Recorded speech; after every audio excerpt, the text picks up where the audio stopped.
તો આ તરફ મહેસાણાના બહુચરાજીમાં ભારે વરસાદથી ખેડૂતોમાં ચિંતા વ્યાપી છે। 10 થી 12 ઇંચ વરસાદથી ખેતરોમાં પાણીનો ભરાવો થયો છે। અડદ, તુવેર અને એરંડાના પાકને ભારે નુકસાનની ભીતિ સેવાઈ રહી છે। વરસાદી પાણીમાં બિયારણ અને ખાતર ધોવાયા છે। તો વરસાદે ખેડૂતોની મહેનત પર પાણી ફેરવી નાખ્યું છે અને ખેતરોમાં પાણી ભરાતા પાક નિષ્ફળ જવાની આશંકા સેવાઈ રહી છે। ખેડૂતોને નુકસાનીનું વળતર ચૂકવવાની માંગ ઉઠી છે। સરકાર આ અંગે તાત્કાલિક સર્વે કરે તેવી ખેડૂતોએ માંગ કરી છે।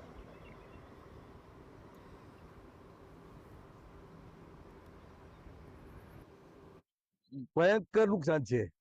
ખેડૂતોએ કરેલું વાવેતર સ્ટાર્ટના વરસાદ પછી હાલના વરસાદ 10 થી 12 ઇંચ વરસાદ જે પડ્યો ને એમાં તમામ ખેતરો ભરાઈ ગયા છે। પાક નિષ્ફળ ગયો છે અને ફરીથી વાવેતર કરવામાં પણ મુશ્કેલી પડે એવી છે।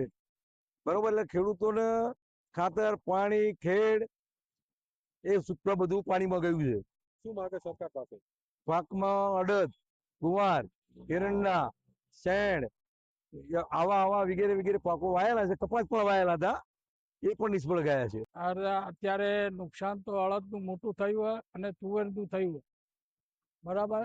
એરંડા તો ઓછા, પણ આ બધું નુકસાન થયું। એમાં 10 થી 12 ઇંચ વરસાદ પડ્યો તો પાણી થઈ ગયું બધું।